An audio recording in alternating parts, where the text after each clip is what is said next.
चलें जी, अब हम सर्जिकल इन्फेक्शंस में डार्क बाइट पढ़ते हैं। ये इंपॉर्टेंट नहीं है, लेकिन ये कि हम स्किप भी नहीं कर सकते, एमसीक्यू आ सकती है, सो हम इसे क्विकली रीडिंग देते हैं। तो डार्क बाइट जो है ना, most frequent animal related wound है।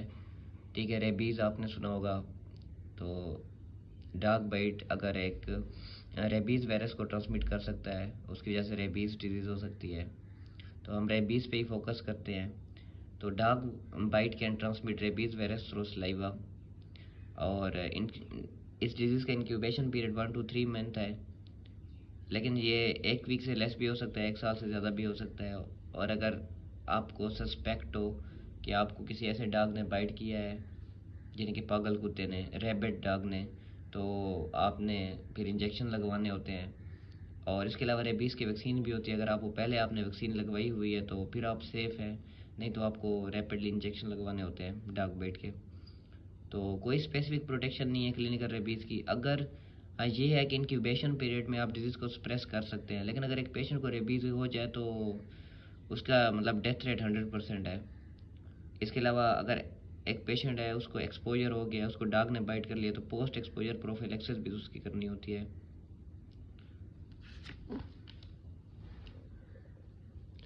अगर रैबिट सस्पेक्टेड रैबिट डॉग ने बाइट किया है तो पोस्ट एक्सपोजर प्रोफिलैक्सिस करें।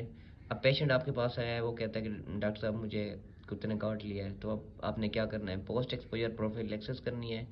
इसके अलावा वुंड को स्क्रब करना है, सोप से, वाटर से फ्लश करना है, और टेटनस टॉक्साइड एडमिनिस्टर करना है, एंटीबायोटिक प्रोफिलैक्सिस स्टार्ट करनी है। इसके अलावा जो पोस्ट एक्सपोजर प्रोफिलैक्सिस ना, उसमें 5 डोजेज़ होती हैं, और आपने कैसे देनी है? उसी वक्त देनी है, फिर 3 दिन बाद, फिर 7 दिन बाद, 14 दिन बाद, 28 दिन बाद। इसके अलावा ह्यूमन रेबीज़ इम्यूनोग्लोबुलिन देना है। और 7 after 7 days it is not necessary to add human.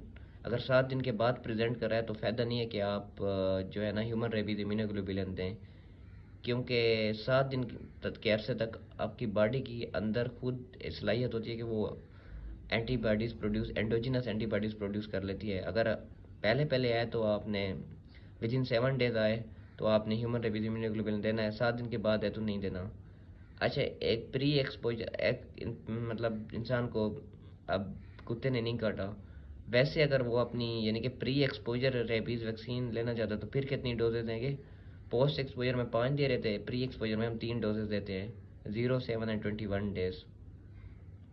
और फिर जो है ना, अगर प्री एक्सपोजर रेबीज़ वैक्सीन आपने ले लिया और फिर आपको डॉग बाइट कर गया, तो फिर आपने पोस्ट एक्सपोजर सिर्फ 2 बूस्टर डोजेज लेनी होती हैं, एक उसी वक्त और एक 3 दिन के बाद।